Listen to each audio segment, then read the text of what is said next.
Class 12 बेटा अगला topic इसी में आ जाता है, tuning of a radio receiver.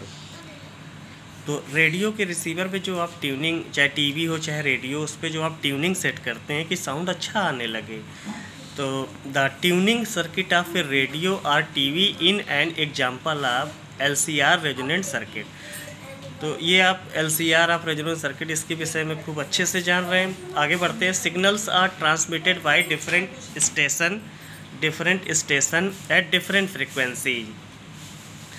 तो जो आपके स्टेशन हैं सिग्नल वाले, वो आपकी डिफरेंट फ्रिक्वेंसी पे सेंड किए जाते हैं। These frequency are picked up up by the antenna and corresponding to these frequency a number of voltage appears across the series LCR circuit, but maximum current flow through the circuit for that AC voltage which has frequency equal to FR equal to 1/2 pi root LC।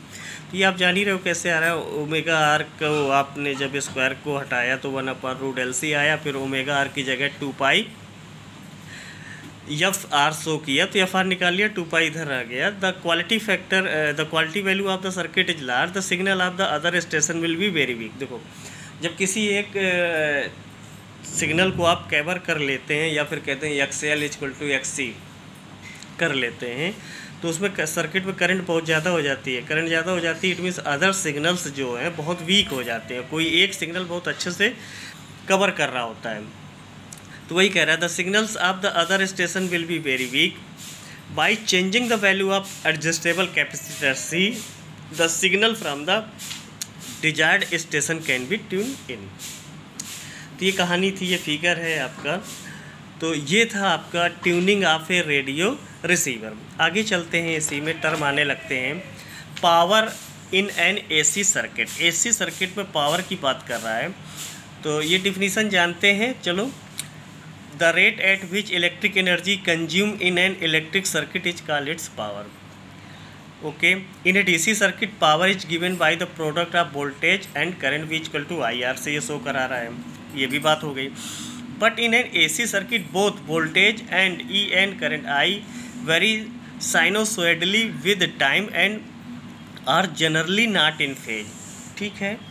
So for an AC circuit, the define instantaneous power as the product of the instantaneous voltage and instantaneous current। तो power को हम show करने के लिए VI करते हैं। अगर किसी टाइम के लिए हम देखो, ये साइन के फॉर्म में चलती, तो साइन क्या है कि हर π/2 पे वैल्यू इंक्रीज करती, फिर अगले π/2 पे वैल्यू उसकी चेंज करती है। तो हर स्टेप पे इसकी वैल्यू चेंज हो रही। जब चेंज हो रही तो हम क्या करते हैं कि किसी इंस्टेंटेनियस टाइम पे लेते हैं। किसी इंस्टेंटेनियस की कंडीशन पे लेने पे क्या है कि वैल्यू सेम हो जाती है। खैर, suppose in an AC circuit the voltage and current at any state are given by E equal to E0 sine omega T. इसको आप V equal to V0 sine omega T voltage पढ़ सकते हैं, read कर सकते हैं। And I equal to I0 sine omega T -5। तो इस पर इनके रिलेशन में ये देख लिया होगा कि ये आपका जो है वोल्टेज जो है करंट से फाई एंगल आगे चल रहा है, ये इससे जो है फाई एंगल पीछे चल रहा है।